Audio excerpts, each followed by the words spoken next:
Thanks a lot for coming in. Good morning, happy to be here. Something about this community appeals to you? This is a wonderful place to live. For Kelowna Now, this is Kent Mulgat. And we're joined by Sarah Shakespeare, the president of the Central Okanagan Parent Advisory Councils. I wish we could have been talking about something better, but here we have not one, but two different elementary school PACs where people have decided to help themselves to the funds. How did it happen? Well, what happens within the PACs is that people have a big trust factor among themselves as a team. So they trust someone to be looking after the accounts, looking after the money, and they don't always keep a close eye on what's happening because they feel as though they have no reason to keep a close eye on everything, because lots of times people say, it's okay, I've got this. I can go to the bank, I can do the statements can come to me, right. I can check everything over, we've got this much money to spend. So a lot of the times the parents don't delve deep enough into seeing what's going on. They have a trust factor because it's school. And these aren't necessarily people that have a lot of experience with accounting procedures necessarily, and they're on these PAC boards with people who are like their friends that they trust. Well, what we try and do with treasurers or anyone that's going into doing anything with the money side of things, we try and get people that have got a background in money, but that isn't always the case. You know, on a PAC, we really try and get people to think about what's the best place for them on a PAC. So a lot of the times people say, oh, I'll see to the money, and people go, oh, that's the most complicated bit to do. Right. Great. So there isn't always a delve into finding out how experienced they could be in doing that. They actually say, oh, that's the most complicated bit, good. And so lots of responsibility is given over to people that are looking after the accounts.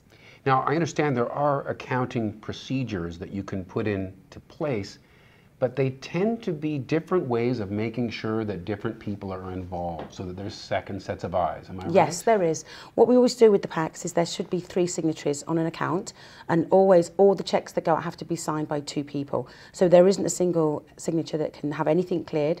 It has to be 2 people that are signing it. And also one thing we get people to do is not do double signatures on there and just leave blank checks available for people to feel tempted by, because the money is sitting right there then. If both signatures are on ahead of time, then you can put your name in or you can put something in and claim that money, and the bank isn't going to question that because the signatures appear to be fine. So there should be 3 signatures and they should be checked by everybody. Also, when money is being raised at school on the premises or, you know, off the premises for a school event, 2 people or more should be counting the money. 1 person shouldn't be given the responsibility to do that, even if they say it's okay. With school events, it's so busy on the night. You know, if it's a day event, there's so many volunteers going everywhere. Sometimes people don't want the responsibility of counting the money. So when 1 person says, I've got this, people go, oh, okay, you do that. Right. And it becomes easy to be, you know, in a temptation state again. Right. So my experience when you're with small organizations is quite often there's 1 or 2 people that really take most of the burden, and the other people are happy to just be peripheral. Yes. And therefore maybe they're just not paying enough attention. Yes. So can the general public take any confidence in that you are getting information out to all of the PACs now to make sure they've got the right procedures in place, to make sure there isn't in fact a third?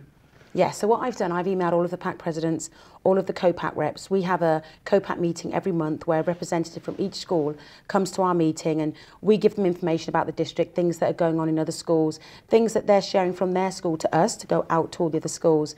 We will be talking about that in tonight's meeting, about just different ways that they can delve a bit more into their PAC executives who are running the teams, ask more questions, look at more accounts. We've also sent out some information to the PAC presidents to share within their school communities so that they can see how to have the accounts lined up, what you should be doing when you're running the accounts together, and also the transparency of letting parents in the whole community see the accounts. At each PAC meeting, you should be having your bank statements there. It shouldn't just be somebody reading them and saying, oh, we've got this amount of money, or I've only got 1 piece of paper, I just want to read it from here. It should be put upon a smartboard, or it should be photocopied for everybody to see. It should be posted onto the social media. It should be on the school website, or the PAC website at least. Right. So people can always see what money is generating. Okay, so you're because they have the right to ask questions. Because you're asking these individual PACs to do these things, but is there any thought being given to having some sort of informal audit take place? What I'm going to suggest tonight at the meeting is to have everybody have a review. You're supposed to have your accounts audited at the end of each year by an outside person that's not part of your pack. But a lot of packs don't know that. And again, they go with the trust factor of saying, oh, well, it's okay, we've got this down, we've raised all this money. And a lot of the times people become very engrossed in it being a fundraising committee. So they say, oh, we've raised this much money. And then somebody that's in a temptation state goes, oh, how much money? And they could put their hand up and want to be on that pack because of that amount of money. Right. So another thing I encourage packs to do is when they're raising the money, they need to budget to where it's being spent. It's no good raising $40,000 and then putting it all in the bank and then not doing anything with it.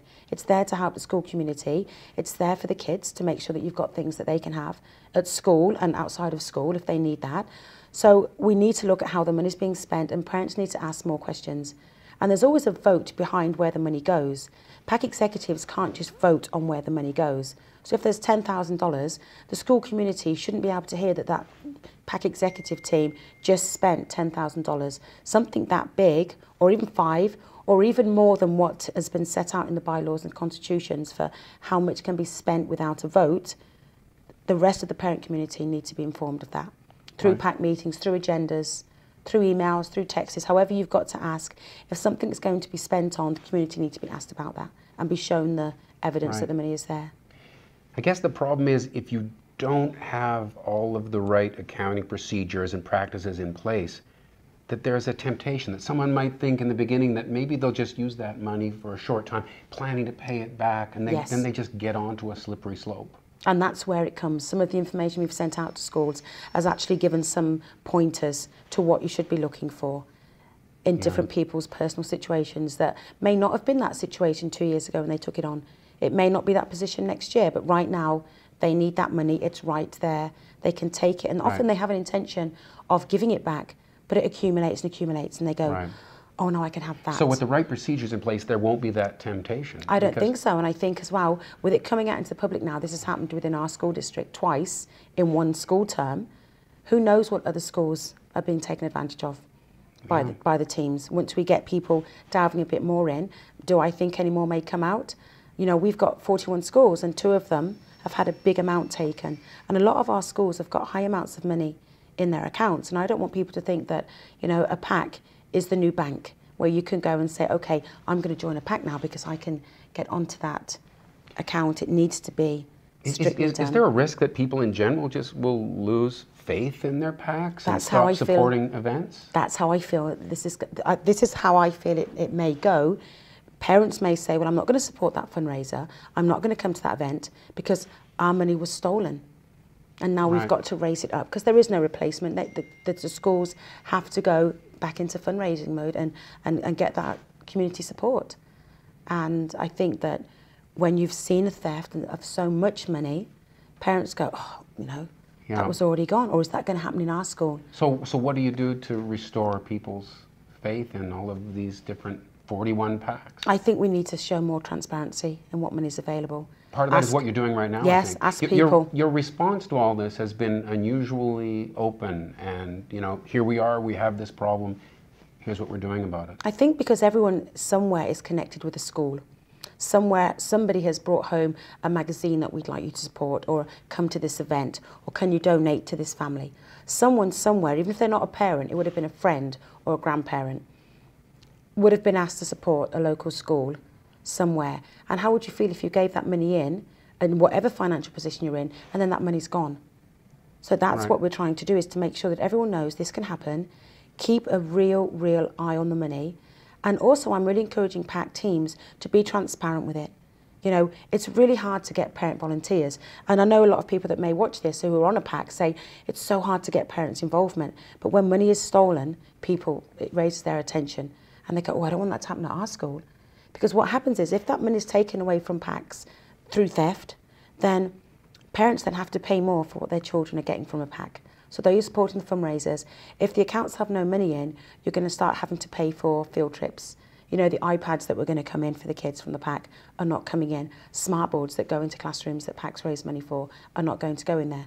So parents are going to be asked for money, which they haven't got to give, because they've relied on the school you know, Parent Advisory Council to supply that. Will students at Glenrosa and South Rutland Elementary, will there be things they otherwise would have enjoyed that simply won't be there now? Well, what's happened with Glenrosa, they had a really, really great community support, and they did a massive event, I think that was in December, where they raised $11,000 in one day.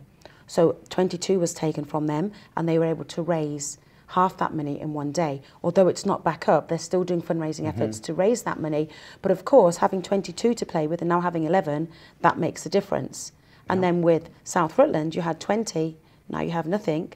It's going to affect the children. And that's why we're trying to get the fundraising efforts going immediately, really, so that we can move along in raising that money. Have people come forward offering accounting expertise to you? Has anybody stepped forward to be on the sort of repair side of this problem? Or? I think what it's been so far, it was in the media a couple of weeks ago, but a lot of it was released on Christmas Eve. When I put things out onto Facebook, it was on Christmas Eve.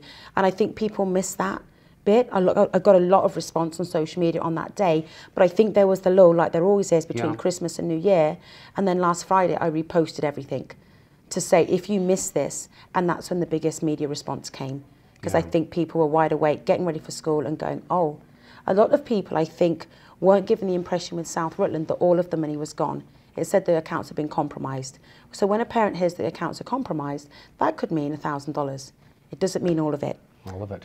Since it was, you know, revealed that all of it is gone, then that, I think, creates more awareness where people go, what are we going to do about this? Yeah. So we haven't had anybody come through financially so far. I've been having meetings with the South Rutland Pack just to talk to them about how we're going to move forward with that, the fundraising efforts that we need to do, and just how the community support is going to be moving ahead as well, and also what strategic things they have to do in their team now. They have a new team that is going to not have this happen again, because we need to put trust back into the community.